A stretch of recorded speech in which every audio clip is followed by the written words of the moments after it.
Halo, perkenalkan, nama saya Azilia Putri, saya dari kelas 11 MIPA 1. Pada kesempatan kali ini, saya akan membuat video pembelajaran dengan topik kasus pelanggaran HAM.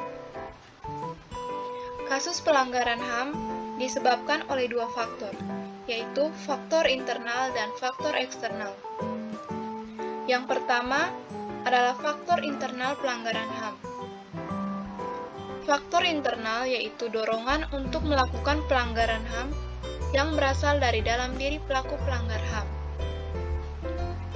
Ada beberapa contoh faktor internal pelanggaran HAM. Faktor internal yang pertama adalah sikap egois. Sikap ini akan menyebabkan seseorang untuk selalu menuntut haknya, sementara kewajibannya sering diabaikan. Ia akan menghalalkan segala cara agar haknya terpenuhi. Faktor internal yang kedua adalah rendahnya kesadaran HAM. Hal ini akan menyebabkan pelaku pelanggaran HAM berbuat seenaknya. Pelaku tidak mau tahu bahwa orang lain pun mempunyai hak asasi yang harus dihormati. Faktor internal yang ketiga yaitu sikap tidak toleran.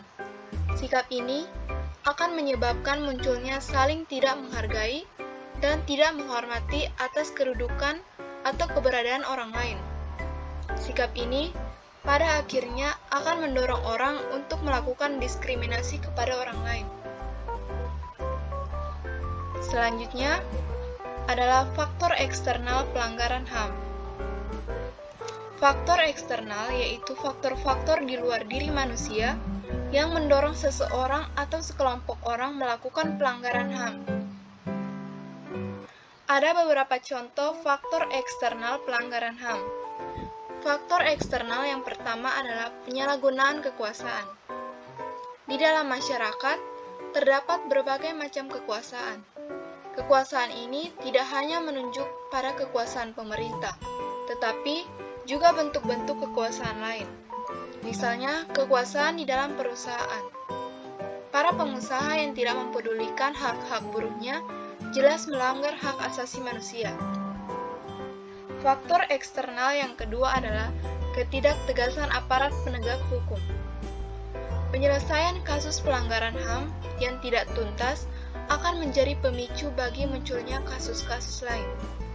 Para pelaku pelanggaran HAM tidak akan merasa jera, karena mereka tidak menerima sanksi yang tegas dari perbuatannya itu. Faktor eksternal yang ketiga adalah penyalahgunaan teknologi. Kemajuan teknologi dapat memberikan pengaruh yang positif, tetapi bisa juga memberikan pengaruh negatif, bahkan dapat memicu timbulnya kejahatan. Misalnya, pada kasus penculikan yang berawal dari pertemanan dalam jejaring sosial. Kasus tersebut menjadi bukti bahwa pemanfaatan teknologi yang tidak sesuai aturan maka akan menyebabkan pelanggaran HAM.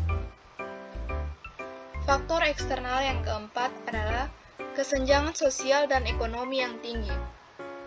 Kesenjangan menggambarkan terjadinya ketidakseimbangan yang mencolok di dalam kehidupan masyarakat. Pemicunya adalah perbedaan tingkat kekayaan atau jabatan yang dimiliki. Apabila hal tersebut dibiarkan, akan menimbulkan terjadinya pelanggaran HAM, misalnya perbudakan, pelecehan, perampokan, bahkan pembunuhan.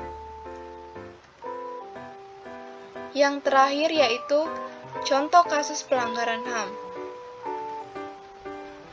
Beberapa kasus pelanggaran HAM yaitu yang pertama, kerusuhan Tanjung Priok pada tanggal 12 September 1984. Yang kedua, penyerbuan kantor Partai Demokrasi Indonesia pada tanggal 27 Juli tahun 1996.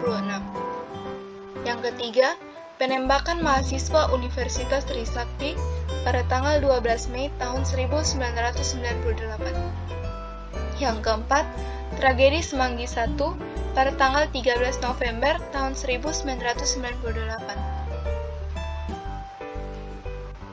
Sekian video pembelajaran saya mengenai kasus pelanggaran HAM. Terima kasih.